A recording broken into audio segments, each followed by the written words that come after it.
Guys, welcome back to my channel Shalu Gera. आज हम chapter करेंगे शब्द विचार। पहले शब्द की परिभाषा कर लेते हैं। वर्णों का वह सार्थक समूह जिसका कोई अर्थ हो वह शब्द कहलाता है। ठीक है। हिंदी भाषा में शब्दों को 4 आधारों में बांटा गया है। ठीक है।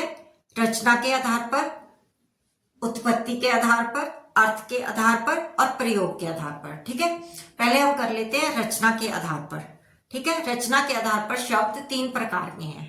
ठीक है। रूढ़ शब्द, यौगिक शब्द, योग रूढ़ शब्द। ठीक है। रूढ़ शब्द वो है जो जिनके कोई टुकड़े नहीं किए जा सकते और जिनका कोई एक विशेष अर्थ होता है, जैसे रात, दिन, हाथ, पैर, कमल, कलम, ठीक है, आदि।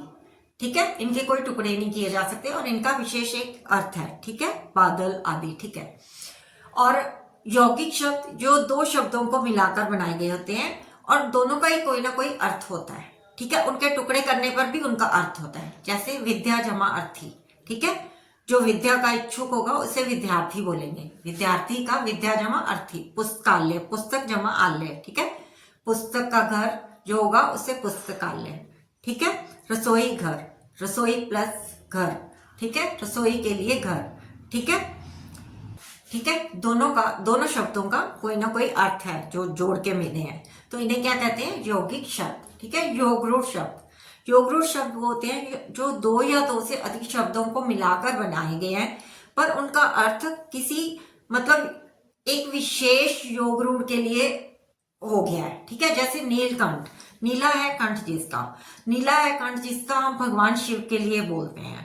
ठीक है। दशानन, 10 मुख वाला, 10 मुख वाला सिर रावण के लिए बोलते हैं, ये पर्टिकुलर उसी के लिए यूज होता है। ठीक है। गिरधारी, जिन्होंने पर्वत को अपने उंगली पर धारण किया था, वो भगवान श्री कृष्ण के लिए गिरधारी वर्ड यूज करते हैं। ठीक है। पवन पुत्र, पवन पुत्र हम वर्ड जो है हनुमान जी के लिए यूज करते हैं। ठीक है। तो ये कौन से हैं? योगरूढ़ शब्द है। ठीक है। उत्पत्ति के आधार पर शब्द 5 तरह के शब्द। ठीक है। तत्सम शब्द जो संस्कृत से आए हैं और एज इट इज ही यूज किए जाते हैं, उनमें कोई बदलाव नहीं किया गया, कोई चेंजेस नहीं किए गए, उन्हें तत्सम शब्द कहते हैं। तद्भव शब्द जो संस्कृत से आए हैं और उनमें थोड़े बहुत चेंजेस किए गए हैं और वो हिंदी में यूज किए जाते हैं, उन्हें तद्भव शब्द कहते हैं। ठीक है। देशज शब्द जो भारत के ही अलग अलग राज्यों से आए हैं और यूज किए जाते हैं, वो देशज शब्द। विदेशी शब्द जो विदेशों से आए हैं, विदेशी भाषाओं से आए हैं और हिंदी में यूज किए जाते हैं, वो विदेशी शब्द। संकर शब्द क्या होते हैं? संकर शब्द 2 भाषाओं के मेल से जो शब्द बनते हैं उन्हें संकर शब्द कहते हैं। ठीक है। उदाहरण देख लेते हैं, जैसे फूलदान, फूल हिंदी का वर्ड है, दान फारसी का वर्ड है। ठीक है। हिंदी और फारसी के दोनों को मिला के बना फूलदान। टिकट घर, टिकट अंग्रेजी का शब्द है और घर हिंदी का शब्द है। ठीक है। अंग्रेजी और हिंदी का शब्द मिला के मिला टिकट घर। ठीक है। वर्षगांठ, ऊपर रहा है ना, तो ये संस्कृत का शब्द है। ठीक है। तत्सम शब्द है। और ये चंद्र बिंदु वाला आया गांठ, ये हिंदी का शब्द है, तद्भव शब्द है। ठीक है। तत्सम और तद्भव। ठीक है। संस्कृत प्लस हिंदी का शब्द मिलकर बना वर्षगांठ। ठीक है। रेल यात्री, रेल अंग्रेजी का शब्द है, यात्री संस्कृत का शब्द है। त्र, जिनमें त्र आता है वो तत्सम शब्द होते हैं, संस्कृत के शब्द होते हैं। कश, त्र, ज्ञ आता है, वो कौन से होते हैं? संस्कृत के शब्द होते हैं। ठीक है। तो रेल अंग्रेजी का शब्द है, यात्री संस्कृत का शब्द है। ठीक है। किताब घर, किताब अरबी का शब्द है, घर हिंदी का शब्द है। ठीक है। 2 भाषाओं के मेल से जो एक शब्द बनता है उसको क्या बोलते हैं? संकर शब्द। ठीक है। अर्थ के आधार पर शब्द 2 प्रकार के होते हैं। ठीक है। सार्थक शब्द और निरर्थक शब्द। ठीक है। सार्थक शब्दों के भी आगे 4 भेद है। ठीक है। कौन कौन से हैं देख लेते हैं। एकार्थक शब्द, वे शब्द जिनका एक ही अर्थ होता है। ठीक है। जैसे भारत, पुस्तक, ईश्वर आदि। ठीक है। समानार्थक शब्द, समानार्थक शब्दों को पर्यायवाची शब्द भी कहते हैं।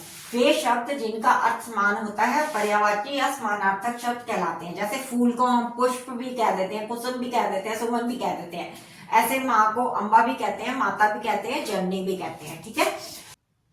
विपरीतार्थी शब्द, ठीक है, विलोम शब्द जो उल्टे शब्द होते हैं। ठीक है।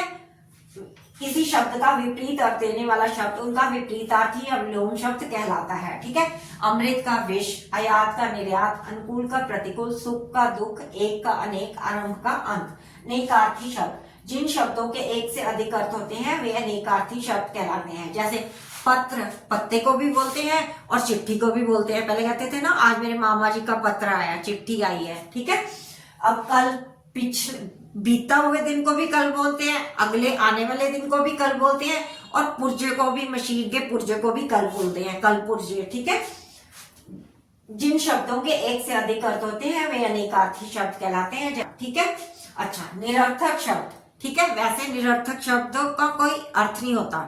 ठीक है, पर जब ये सार्थक शब्दों के साथ जुड़ जाते हैं ना तो ये यूज होते हैं। जैसे वे शब्द जिनका स्वयं में कोई निश्चित अर्थ नहीं होता, इनका प्रयोग केवल सार्थक शब्दों के साथ सहजता और सहूलियत देने के लिए किया जाता है। उदाहरण जैसे चाय वाय पी लो, वाय शब्द तो कोई मतलब नहीं रखता, पर चाय वाय पी लो, खाना वाना खा लो।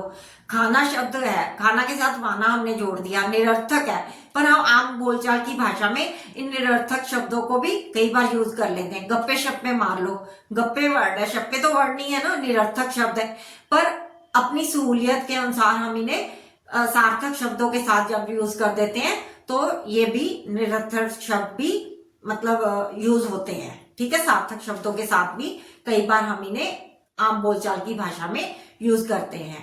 ठीक है, प्रयोग के आधार पर शब्द दो प्रकार के होते हैं, विकारी शब्द और अविकारी शब्द। विकारी शब्द वो होते हैं जिनका लिंग, वचन, कारक और काल के परिवर्तन के साथ उनमें भी परिवर्तन आ जाता है, उन्हें विकारी शब्द कहते हैं। संज्ञा, सर्वनाम, विशेषण और क्रिया, ये सब विकारी शब्द हैं। ठीक है, अविकारी शब्द वो होते हैं जिनका लिंग, वचन, कारक और काल के परिवर्तन के साथ कोई परिवर्तन नहीं होता, उन्हें अविकारी शब्द कहते हैं।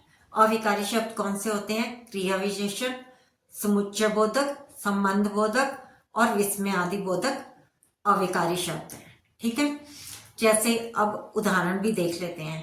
जैसे संज्ञा में किसी वस्तु, व्यक्ति, स्थान के नाम को संज्ञा कहते हैं। ठीक है ना, तो मतलब जैसे अब संज्ञा में लड़का जातिवाचक संज्ञा, ठीक है ना, तो लड़का का जब हम चेंज करेंगे, लिंग अगर चेंज करते हैं तो लड़की हो जाता है ना, वचन चेंज करते हैं तो लड़का से लड़के हो जाता है, कारक चेंज करते हैं तो लड़कों ने, लड़कों के लिए आदि आ जाता है। ठीक है, ऐसे ही सर्वनाम शब्द में तुम का, तुम्हें, तुम्हारा, तुमसे, तुमको, तुम में आदि।